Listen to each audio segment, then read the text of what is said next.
Si on ferme la porte, c'est encore plus spectaculaire, hein, parce que là, la porte est ouverte, donc il y a une partie qui vient vers vous. Donc cette chambre, elle est surtout utilisée pour des mesures de puissance acoustique, mais pour nous, elle est plutôt utilisée pour des mesures d'absorption.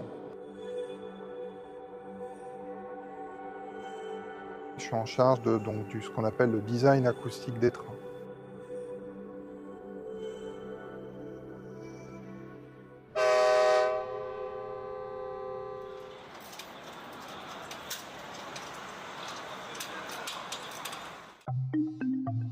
Je m'appelle Christophe Malichak, donc je suis français. Je travaille comme ingénieur acousticien chez CRRC Changchun depuis octobre 2015. Notre travail, c'est de voir comment concevoir les trains, quel type de matériaux utiliser, quel équipement utiliser pour pouvoir respecter les limites sur le bruit intérieur et le bruit extérieur. Le bruit extérieur, c'est pour les gens ou les riverains, les gens qui habitent autour. Pour le bruit intérieur, c'est le confort des passagers.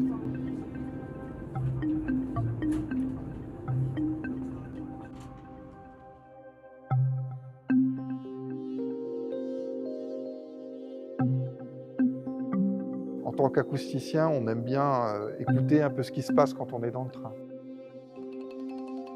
Et c'est vrai qu'on écoute le bruit, quand on passe dans une courbe, on regarde est-ce qu'il y a un bruit bizarre qui apparaît, de crissement ou d'autres choses.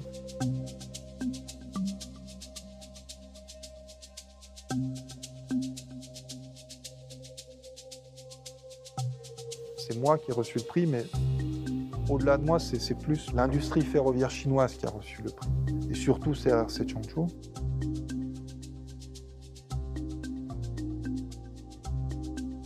Les trains grande vitesse qui sont produits par CRRC combinent en fait tous les meilleurs aspects des expériences qui ont été faites par les trains allemands, japonais et français en termes de que ce soit l'acoustique, que ce soit le bogie, que ce soit même l'aérodynamique. On voit que c'est vraiment un train qui est entre guillemets une évolution moderne, une combinaison des aspects les plus modernes qui existent. Quand on regarde maintenant la longueur du réseau grande vitesse chinois par rapport aux autres pays, je pense que si on combine tous les autres pays ensemble, on atteigne les 45 000 km de voies grande vitesse qu'il y a en Chine.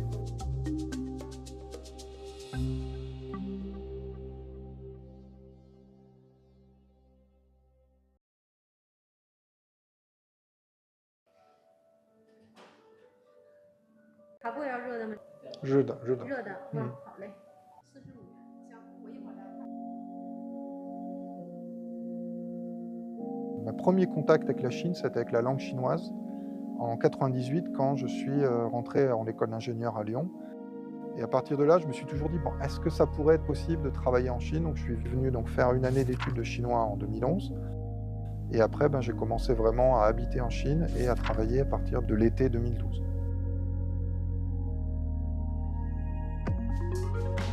La connaissance de la Chine en Europe, je pense, elle est vraiment très partielle. La Chine n'essaie pas de conquérir quelque chose, la Chine essaie d'avancer. Et c'est vraiment la chose qui surprend le plus, que ce soit chez CRRC ou dans d'autres domaines.